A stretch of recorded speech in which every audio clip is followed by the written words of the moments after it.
Tied at 42, Park Tudor and Forest Park. Same scenario, you got to get the tip.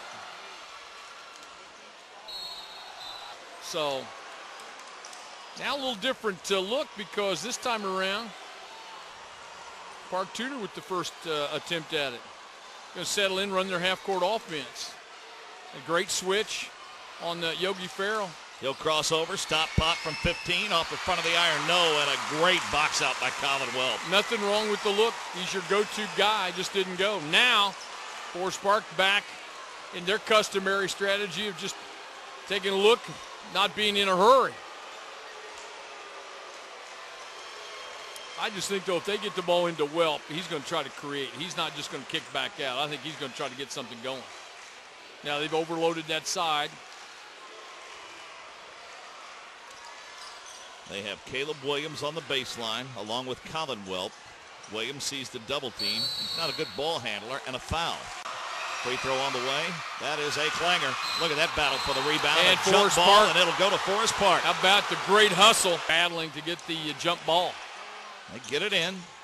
Wilgus out high to Grant Welp. Now Brom, who triggered it in, will come out high. He and Welp going to exchange the possession under 3 minutes to play. Overtime number 3. Yogi took a look and thought about stepping into the passing lane. There's a big bump, no call there. Yeah. Swing it around to Brom. Brom back to Welp. I just get the sense, though, that that Forest Park going to look to score and not take it down.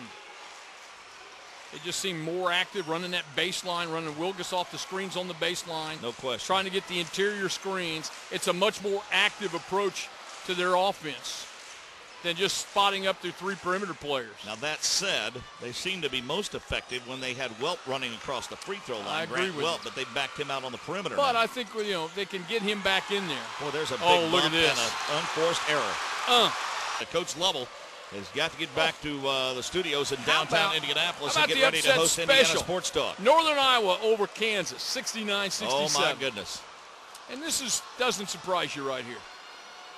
Ferrell with a basketball. The only question you have right now, Mark, is how long they'll stay in this. Will they run it down and go for the win? Tied at 42. Ferrell with a basketball. It was his three-pointer that tied it and sent it into another overtime with his ball club down by 3. Big-time play for the 5'11 sophomore who's pretty much been held in check through the second half and the overtime. Yeah, he has. At 19 and a half, has 22 currently. The aforementioned three-point play, his only point since the now intermission. he's got to do something because they picked it up to try to get, you can't allow him to stand. So now he's got to get it back. Got to watch the 5-second count when you have the ball out front. Brom is They're counting him off. Minute 20. Good. Gets rid of it. You got to be careful. Plenty of defensive pressure now. They're looking for Ferrell to come and bail him out, and he does. 70 seconds left in this Now one. they count him off. He'll dribble and buy some breathing room down to a minute. I think Eddie's going to roll the dice and go down to the end. Everything to gain and nothing to lose at this Why point. not? If you're tied. Hey, go to another overtime. Brom's not going to give him much breathing room. He's breaking down pretty good defensive position. And the question now is try not to let him get it back. It's out of his hands. Don't let him get it. Okay. Now Ed Schilling's going to take a timeout. Oh, he almost stole it. About had it. Ferrell gets it with 35 seconds left. He'll try to lean in, draw the foul. Good job by Brom backing off. And they have now gone box and one. Or they're man-to-man. They're man-to-man on him. 25. They'll just run it down. They're going to clear it out and let him go, and we're going to see what happens, Mark. Ferrell down to 19. Down to 15. Brom dials up the defense a bit. He gets some help. Ferrell drives, stops, pops from 12. No! Rebound comes down into the hands. 5 seconds left, and we have, a timeout on the floor. Little slow developing play. They get the ball into Welp.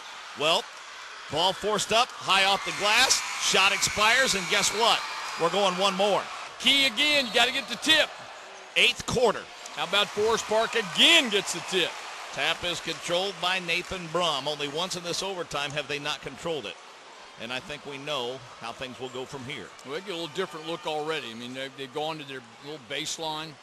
So pass point, cut through, a little shallow cut.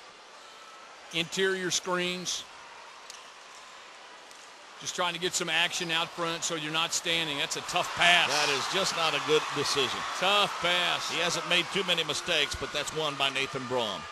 Kick in the corner, baseline drive. Shot thrown up too long, weak side rebound there for Reggie Nesbitt. He bailed J.B. Rapp out. Yeah, and he did because J.B. Rapp on a floater that doesn't have a chance to go. Forest Park to trigger it in. They trail it by a deuce. 3 minutes to play in overtime number 4.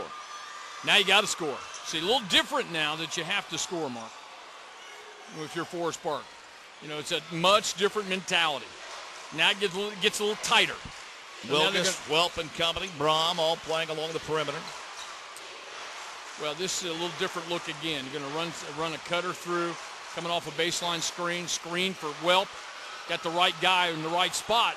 There you go, right there. They rotate open, 3 off the front of the iron, no. Rebound tracked down long by Yogi Ferrell, then we have a foul. Big free throw, obviously.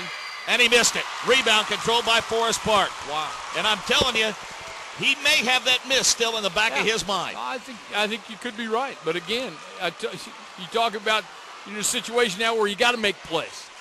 You got no margin for error on either side. You got to make plays. Welp with the drive, kicks it out to Wilgus. They'll swing it around to Brom. We'll see if Brom's a little gun shy now after he misfired on the last one.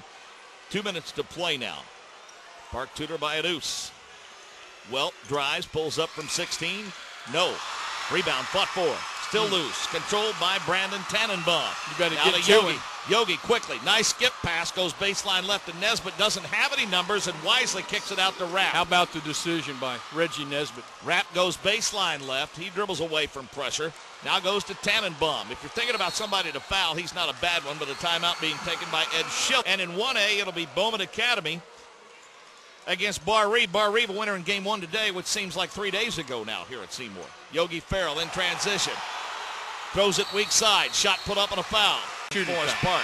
Shooting foul. Got to make free throws. He missed it. Lead is 2 for Park Tudor with 1:43 to play. Second one on the way, and that one is good. So Reggie Nesbitt with 7 now. And don't come down and look for the 3 to start. I mean, you still have plenty of time. I still say try to get to the rim in a situation like this. You can't work the perimeter, though, like you have so far tonight. No, you got to start to penetrate off the dribble and roll somebody into the post and do some things. And again, the offense is awfully high. Yeah, they've stepped them out right now. But that high post is wide open if they'll just float somebody up there. Nobody's moving baseline right now, though. Nobody's flashing through. They're just content to work the perimeter. I think they missed him. Yeah. Welp was open down low weak side, and they missed him. They're going to try to, I think, look for their spotted three-point shooters. Oh, dangerous pass. Right there. He got open. Bingo! How about that? Kyle Wilgus on the great delivery from Calvin Welp. Ties it at 45. How did that pass get across the lane? I don't know, but I said they were going to look for their spotted shooters, and they had the right one at Kyle Wilgus, who's made that shot all day today. Now we're back to this, a scenario we've seen quite a bit, Mark. Can Yogi Ferrell close the deal for the Park Tudor Panthers? He gets some last-minute instructions from Ed Schilling. Going to get another chance. We've seen this movie played over and over. It's like Groundhog Day, everybody. He'll drive and kick. Or they'll get it back to him, take a little more time. Got to watch the 5-second. 25 seconds now. Dangerous lob pass to Tannenbaum. Tannenbaum wants to give it back to him. He crosses over. Almost turned it over. Ferrell now picks it up with 16 seconds left. Defensively, Brom, he falls to the floor. It's loose. Coming down with it is Nesbitt, and a timeout to Park Tudor with 11 seconds left. You got to make sure you don't get called for an offensive foul to step out and get and it. He turned to look for the basketball. Brom could have picked it off. Farrell gets bumped. No call. Shake and bake to the move. The fade away for 12. Good! 5 seconds left. Timeout, Forest Park. Now, they got to think about no defense on the throw-in, which is kind of interesting. You got it deep. You got it deep. Brom. Brom dribbles through a He's double got the look for the win. Wilgus to 3. Great block. He got a block. And they got a piece of it. Matt Getty gets a piece of it, and Park Tudor will play for a state championship next week at Conseco Fieldhouse. Oh, my, what a game. The final 47-45. Yogi Ferrell struggled in the second half. He hit the big shot in overtime to win it. Finishes with 24.